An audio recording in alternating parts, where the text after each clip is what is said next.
അസ്സലാമലൈക്കും dear friends, welcome back to Shami's car world. ഇന്ന് ഞാൻ വന്നിരിക്കുന്നത് നമ്മുടെ വീട്ടിൽ എപ്പോഴും കാണുന്ന സവാളയും പഴവും വെച്ചിട്ട് ഒരു വെറൈറ്റി പലഹാരത്തിൻ്റെ റെസിപ്പി ആയിട്ടാണ്. ഉണ്ടാക്കിയെടുക്കാൻ വളരെ എളുപ്പമാണ്, കഴിക്കാനായിട്ട് നല്ല സോഫ്റ്റും ടേസ്റ്റുമാണ്. അപ്പോൾ നമുക്ക് വേഗം തന്നെ ഈ വെറൈറ്റി പലഹാരം എങ്ങനെ ഉണ്ടാക്കിയെടുക്കാൻ നോക്കാം. ഈ റെസിപ്പി തയ്യാറാക്കുന്നതിന് വേണ്ടിയിട്ട് ഞാൻ 5 മീഡിയം സൈസ് നേന്ത്രപ്പഴമാണ് എടുത്തിട്ടുള്ളത്. അപ്പം നിങ്ങൾ നേന്ത്രപ്പഴമൊക്കെ എടുക്കുമ്പോൾ അധികം പഴുക്കാത്ത പഴം വേണം എടുക്കാൻ വേണ്ടിയിട്ട്. തീരെ പച്ച പഴവും എടുക്കരുത്, മീഡിയം സൈസ് പഴം വേണം എടുക്കാൻ വേണ്ടിയിട്ട്. ഞാനിവിടെ 5 നേന്ത്രപ്പഴമാണ് എടുത്തിട്ടുള്ളത്. നിങ്ങൾക്ക് വേണമെന്നുണ്ടെങ്കിൽ 4 നേന്ത്രപ്പഴം എടുത്താലും മതി. ഇനി ഇതൊന്ന് ചെറുതായിട്ട് കട്ട് ചെയ്തെടുക്കാം. ഇപ്പൊ പഴം എല്ലാം കട്ട് ചെയ്തെടുത്തിട്ടുണ്ട്. ഒരു പഴം 4ആയിട്ടാണ് ഞാൻ കട്ട് ചെയ്തെടുത്തിട്ടുള്ളത്. അപ്പൊ നമുക്ക് കാണുമ്പോൾ തന്നെ മനസ്സിലാക്കാൻ പറ്റും അധികം പഴുപ്പൊന്നും ഇല്ലാത്ത പഴമാണെന്നുള്ളത്. തൊലി കറുത്ത പഴമൊന്നും എടുക്കരുത് കേട്ടോ. ഇതുപോലെ പച്ചപ്പഴവും എടുക്കരുത്. മീഡിയം സൈസ് പഴം വേണം എടുക്കാൻ വേണ്ടിയിട്ട്. അതൊന്ന് പ്രത്യേകം ശ്രദ്ധിക്കുക. എന്നാൽ മാത്രമേ നമുക്ക് പെർഫെക്റ്റ് ആയിട്ടുള്ള പലഹാരം കിട്ടുള്ളൂ. അടുത്തതായിട്ട് ഫ്ലെയിം ഓണാക്കി കുറച്ച് വെള്ളം ഞാൻ സ്റ്റീമറിൽ വെച്ച് കൊടുത്തിട്ടുണ്ട്. വെള്ളം ഒന്ന് തിളച്ചിട്ട് വരണം. ഇനി ഇതുപോലത്തെ ഒരു തട്ട് വെച്ച് കൊടുക്കാം. ഫ്ലെയിം ഇപ്പൊ ഞാൻ കൂട്ടിയാണ് വെച്ച് കൊടുത്തിട്ടുള്ളത്. ഇപ്പൊ വെള്ളം തിളച്ച് വന്നിട്ടുണ്ട്. നമ്മൾ പഴം പുഴുങ്ങാൻ വേണ്ടി എടുക്കുമ്പോൾ കുക്കറിലൊന്നും എടുക്കാൻ പാടില്ല. എന്നാൽ പിന്നെ വെള്ളമൊക്കെ ഇറങ്ങിയിട്ട് ഈ പലഹാരം ശരിയായിട്ട് വരില്ല. അതുകൊണ്ട് സ്റ്റീമറിലോ അല്ലെങ്കിൽ നമ്മളെ ഇഡ്ഡലി ചെമ്പൊക്കെ ഉണ്ടല്ലോ, അതിൽ വേണം ഇത് ആവിയേറ്റി എടുക്കാൻ വേണ്ടിയിട്ട്. ഇനി നമുക്ക് കട്ട് ചെയ്ത് വെച്ച പഴമെല്ലാം ഇതിലോട്ട് വെച്ച് കൊടുക്കാം.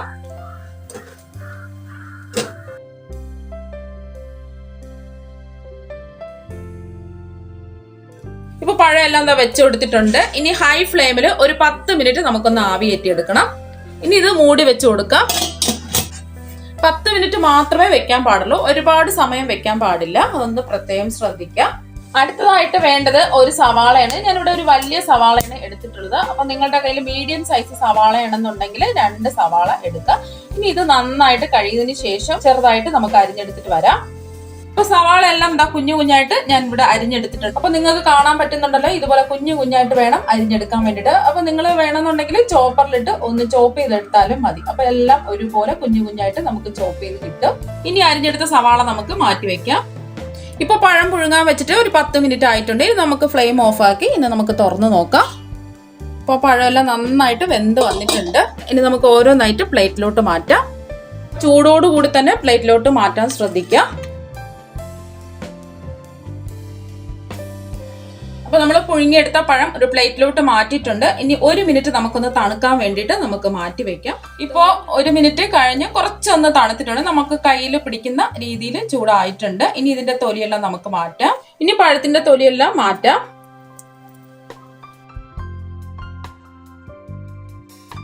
പഴത്തിന്റെ തൊലിയെല്ലാം കളഞ്ഞെടുത്തിട്ടുണ്ട്. ഇനി ഈ പഴത്തില് ഇതുപോലെ നാരൊക്കെ ഉണ്ടെങ്കിൽ എടുത്ത് മാറ്റാം.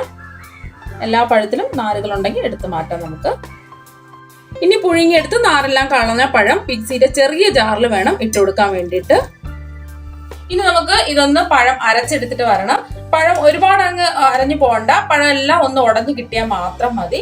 അപ്പൊ നിങ്ങൾക്ക് വേണമെന്നുണ്ടെങ്കിൽ മാഷറിട്ടും ചെയ്യാം. മാഷറിട്ട് ചെയ്യുമ്പോൾ പ്രത്യേകം ശ്രദ്ധിക്കാനുള്ള കാര്യം ചൂടോടുകൂടി തന്നെ മാഷ് ചെയ്തെടുക്കുക. അല്ലെങ്കിൽ മാഷർ ഇല്ലാന്നുണ്ടെങ്കിൽ ഇടിക്കുന്ന കല്ലുണ്ടല്ലോ, അതിട്ട് വേണമെങ്കിലും ചെയ്യാം. ഇത് മിക്സിയിലിട്ട് നമ്മൾ ചെയ്യുമ്പോൾ കുറച്ചൊന്ന് തണുത്തതിന് ശേഷം മാത്രമേ നന്നായിട്ട് അരച്ചെടുക്കാൻ പാടുള്ളൂ. ഒരുപാട് അങ്ങ് അരഞ്ഞ് പേസ്റ്റായി പോകണ്ട, പഴമെല്ലാം ഒന്ന് ഉടഞ്ഞു കിട്ടണം. ഇനി ഇതൊന്ന് അരച്ചെടുത്തിട്ട് വരാം. അപ്പൊ പഴമൊക്കെ അരച്ചെടുത്തിട്ടുണ്ട്. ഇപ്പൊ ഇതാ കണ്ടല്ലോ, പഴത്തിന്റെ കട്ടകളൊന്നും ഇല്ലാതെ നന്നായിട്ട് അരഞ്ഞു കിട്ടിയിട്ടുണ്ട്. ഇതുപോലെ വേണം ചെയ്തെടുക്കാൻ വേണ്ടിയിട്ട്. ഒരുപാട് അങ്ങ് പേസ്റ്റ് ആയി പോകാൻ പാടില്ല, എന്ന് ഇതിന്റെ ടെക്സ്ചർ മാറിപ്പോവും. ഇനി നമുക്ക് ഒരു ബൗളിലോട്ട് ഇത് മാറ്റാം. ഇനി അരച്ചെടുത്ത പഴം ഒരു ബൗളിലോട്ട് മാറ്റാം.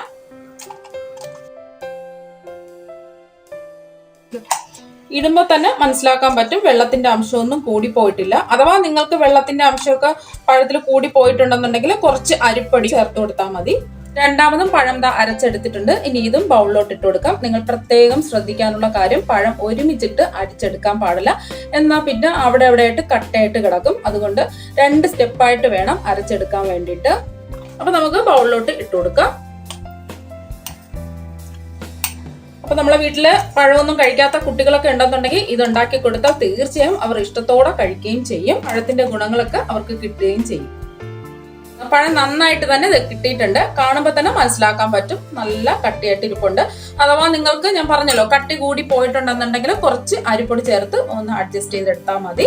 അഥവാ ഈ പഴം കുറച്ച് ലൂസായി വന്നിട്ടുണ്ടെങ്കിൽ കുറച്ച് നേരം ഒന്ന് ഉടച്ചതിന് ശേഷം ഫ്രിഡ്ജിൽ താഴത്തെ തട്ടിൽ കുറച്ച് സമയം നമ്മൾ വെച്ചിരുന്നാൽ നല്ല കട്ടിയായിട്ട് വരും. ഇനി ഈ പഴം നമുക്ക് മാറ്റി വെക്കാം.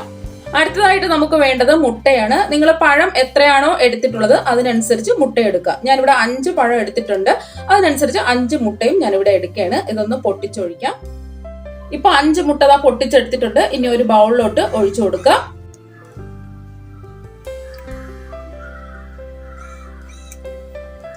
അപ്പൊ ഒരു ബൗളിലോട്ട് ഒഴിച്ചു കൊടുത്തിട്ടുണ്ട്. ഇനി ഇതിലോട്ട് 2 പിഞ്ച് ഉപ്പ് ചേർത്ത് കൊടുക്കാം. ഇനി നമുക്ക് ഇതുപോലത്തെ ഒരു വിസ്ക് വെച്ചോ അല്ലെങ്കിൽ തടിത്തവി വെച്ചോ ഒന്ന് നമുക്ക് അടിച്ചെടുക്കാം. ഒരുപാട് അങ്ങ് പതഞ്ഞൊന്നും പോവേണ്ട ആവശ്യമില്ല, ഒന്ന് അടിച്ചെടുത്താൽ മാത്രം മതി. അപ്പൊ മുട്ടയെല്ലാം അടിച്ചെടുത്തിട്ടുണ്ട്. ഇനി ഇത് മാറ്റി വെക്കാം. അടുത്തതായിട്ട് ഫ്ലെയിം ഓണാക്കി ഒരു പാൻ വെച്ച് കൊടുത്തിട്ടുണ്ട്. ഇനി നമുക്ക് 1 ടേബിൾ സ്പൂൺ നെയ്യാണ് ആവശ്യം. അത് ഇതിലോട്ട് ഒഴിച്ചു കൊടുക്കാം. നെയ്യ് ഒന്ന് ഉരുകി വരട്ടെ. നെയ്യിന്റെ ടേസ്റ്റ് ഒക്കെ ഇഷ്ടമാണെന്നുണ്ടെങ്കിൽ ഒരു 2 ടേബിൾ സ്പൂൺ വരെ നെയ്യ് എടുക്കാം. ഞാനിപ്പോൾ 1 ടേബിൾ സ്പൂണേ എടുത്തിട്ടുള്ളൂ. നെയ്യ് ഒന്ന് ചൂടായി വരട്ടെ. ഫ്ലെയിം മീഡിയം ഫ്ലെയിം വെച്ച് കൊടുക്കുക. ഇപ്പൊ നെയ്യ് ചൂടായി വന്നിട്ടുണ്ട്. ഇനി അരിഞ്ഞ് മാറ്റി വെച്ചിരിക്കുന്ന സവാള ഇതിലോട്ട് ഇട്ട് കൊടുക്കാം. ഈ സവാള ഒന്ന് ഇളക്കി കൊടുക്കാം. ഒരു ലൈറ്റ് ബ്രൗൺ ആവുന്നത് വരെ നമുക്കൊന്ന് ഇളക്കി കൊടുക്കണം. പെട്ടെന്ന് ആയി കിട്ടാൻ വേണ്ടിയിട്ട് ഫ്ലെയിം കൂട്ടി വെച്ച് കൊടുക്കാൻ പാടില്ല, എന്നാൽ പിന്നെ ഇത് കരിഞ്ഞിട്ട് പോവും. അതുകൊണ്ട് മീഡിയം ഫ്ലെയിമിൽ വെച്ചിട്ട് വേണം ഇത് വഴറ്റി കൊടുക്കാൻ വേണ്ടിയിട്ട്. അപ്പൊ സവാള എല്ലാം വഴന്ന് ലൈറ്റ് ഗോൾഡൻ നിറം ആയിട്ടുണ്ട്. ഇത്രയും മതി. ഇനി അടുത്തതായിട്ട് നമുക്ക് വേണ്ടത് കിസ്മിസ് ആണ്. ഒരു 2 ടേബിൾ സ്പൂൺ കിസ്മിസ് എടുത്തിട്ടുണ്ട്. അപ്പൊ നിങ്ങളുടെ കയ്യിൽ ഉണ്ടെന്നുണ്ടെങ്കിൽ ചേർത്ത് കൊടുക്കുക, ഇല്ലെങ്കിൽ കുഴപ്പമൊന്നുമില്ല. അതുപോലെ തന്നെ 2 ടേബിൾ സ്പൂൺ അണ്ടിപ്പരിപ്പ് ചെറുതായിട്ട് കട്ട് ചെയ്തെടുത്ത് വെച്ചിട്ടുണ്ട്. ഇതും കൂടി ഇതിലോട്ട് ഇട്ട് കൊടുക്കാം. അപ്പൊ നിങ്ങളുടെ കയ്യിൽ ഇത് രണ്ടും ഇല്ലാന്നുണ്ടെങ്കിൽ കപ്പലണ്ടി എടുത്താലും മതി. ഇനി ഇതൊന്ന് നമുക്ക് വഴറ്റി കൊടുക്കാം.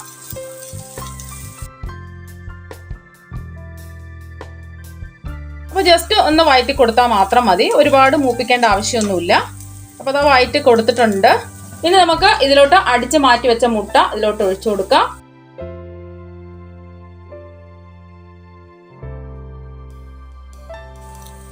ഇനി ഒന്ന് ഇളക്കി കൊടുക്കാം. ഈ മുട്ട ഒന്ന് ചിക്കി എടുക്കണം നമുക്ക്.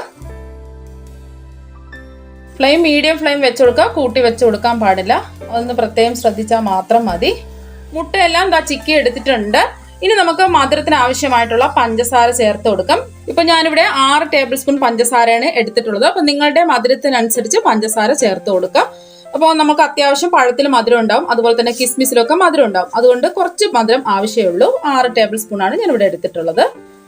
മധുരം നോക്കിയിട്ട് ആവശ്യമെങ്കിൽ നിങ്ങൾ പിന്നീട് ചേർത്ത് കൊടുത്താൽ മതി. ഒന്ന് നമുക്ക് മിക്സ് ചെയ്ത് കൊടുക്കാം.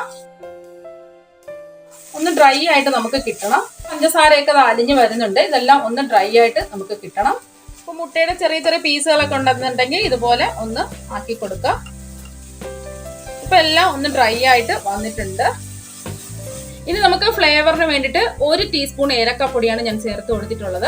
അപ്പൊ പഞ്ചസാരയും കൂടി ചേർത്ത് പൊടിച്ചതാണ്. അല്ലാന്നുണ്ടെങ്കിൽ 1/2 സ്പൂണൊക്കെ എടുത്താൽ മതിയാവും. ഇനി ഇത് നന്നായിട്ട് ഒന്ന് മിക്സ് ചെയ്ത് കൊടുക്കാം. ഇപ്പൊ നല്ലൊരു മണമൊക്കെ വരുന്നുണ്ട്. അപ്പൊ ചെറിയ ചെറിയ പീസ് ഉണ്ടെങ്കിൽ ഇതുപോലെ ആക്കി കൊടുക്കുക. അപ്പൊ കട്ടകളെല്ലാം ഉടഞ്ഞു കിട്ടും.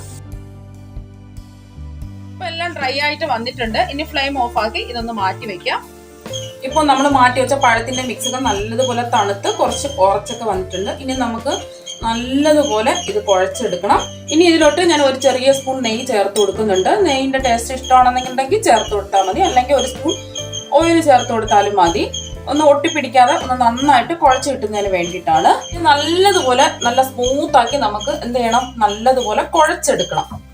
ഞാൻ നേരത്തെ പറഞ്ഞിരുന്നു, പഴം ലൂസായി പോയിട്ടുണ്ടെങ്കിൽ കുറച്ച് അരിപ്പൊടി ചേർത്ത് ഒന്ന് ടൈറ്റ് ആക്കി കൊടുത്താൽ മതി. അതുകൊണ്ട് ഒരുപാട് അരിപ്പൊടി ഒന്നും ചേർക്കാൻ പാടില്ല, കുറച്ചൊന്ന് ചേർത്ത് അഡ്ജസ്റ്റ് ചെയ്ത് കൊടുത്താൽ മതി.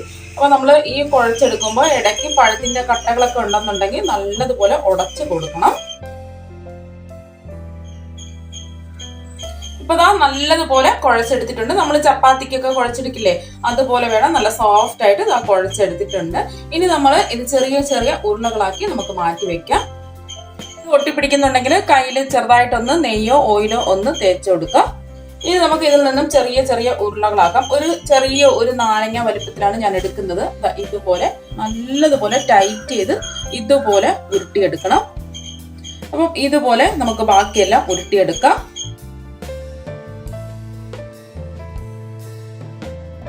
അപ്പം ഇതുപോലെ വേണം നമുക്ക് ഉരുട്ടിയെടുക്കാൻ വേണ്ടിയിട്ട്. ബാക്കിയെല്ലാം ഇതുപോലെ നമുക്ക് ഉരുട്ടിയെടുക്കാം.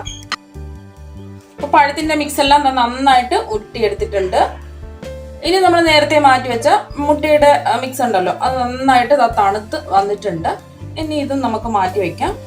ഇതിൽ നിന്നും ഒരു ഉരുള ഞാൻ എടുക്കുകയാണ്. കയ്യിൽ ഒന്ന് നെയ്യോ ഓയിലോ ഒന്ന് ആക്കി കൊടുക്കുക. ഒട്ടിപ്പിടിക്കുന്നുണ്ടെങ്കിൽ ആക്കി കൊടുത്താൽ മതി. എന്നിട്ട് നന്നായിട്ട് നമ്മൾ ഇപ്പൊ ഉരുട്ടി വെച്ചേക്കാണല്ലോ, നന്നായിട്ട് ഇത് പരത്തി എടുക്കാം. എന്താ ഉള്ളം കയ്യിൽ വെച്ചിട്ട് നല്ലതുപോലെ പരത്തി നമുക്ക് എടുക്കാം.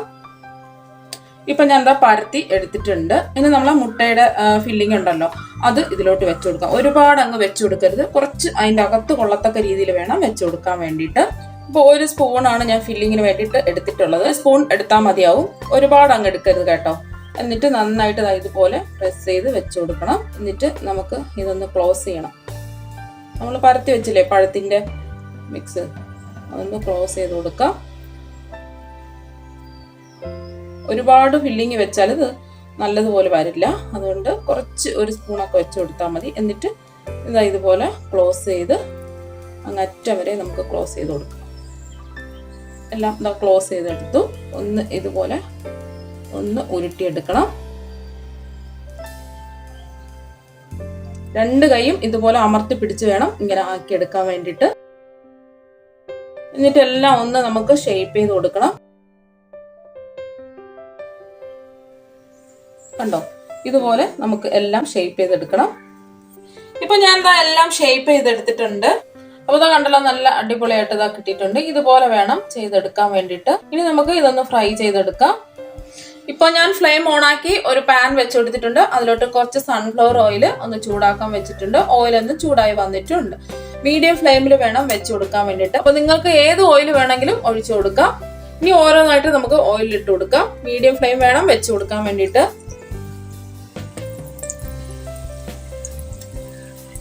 ഇപ്പൊ ഓൾറെഡി പഴവും നമ്മുടെ മിക്സും എല്ലാം വെന്തിട്ടുള്ളതാണ്. അതുകൊണ്ട് ഒന്ന് ബ്രൗൺ നിറമായി കിട്ടിയാൽ മാത്രം മതി, വേറൊന്നും ചെയ്യേണ്ട ആവശ്യമില്ല. ഇതൊന്നും നമുക്ക് അങ്ങോട്ടും ഇങ്ങോട്ടും തിരിച്ചിട്ട് ബ്രൗൺ നിറമാകുന്നത് വരെ നമുക്കൊന്ന് ഫ്രൈ ചെയ്തെടുക്കാം. ഇനി നമുക്ക് ഇതൊന്ന് തിരിച്ചിട്ട് കൊടുക്കാം. പഴമൊക്കെ നല്ല സോഫ്റ്റ് ആണ്, അതുകൊണ്ട് പതുക്കെ വേണം തിരിച്ചിട്ട് കൊടുക്കാൻ വേണ്ടിയിട്ട്. എല്ലാം തിരിച്ചിട്ട് കൊടുത്തിട്ടുണ്ട്. ഇനി അടിഭാഗവും നമുക്കൊന്ന് ലൈറ്റ് ബ്രൗൺ ആയിട്ട് വരണം. ഇപ്പൊ അടിഭാഗവും പൊരിഞ്ഞു വന്നിട്ടുണ്ട്. ഇനി നമുക്ക് എണ്ണയിൽ നിന്ന് കോരി മാറ്റാം. ഇപ്പൊ ഇതുപോലെ വേണം എല്ലാം ഫ്രൈ ചെയ്തെടുക്കാൻ വേണ്ടിയിട്ട്. ബാക്കിയെല്ലാം നമുക്ക് ഇതുപോലെ ഫ്രൈ ചെയ്തെടുക്കാം. അപ്പൊ എല്ലാം ഫ്രൈ ചെയ്തെടുത്തിട്ടുണ്ട്. ഇനി ഇതൊന്ന് ഞാൻ മുറിച്ച് കാണിച്ചു തരാം.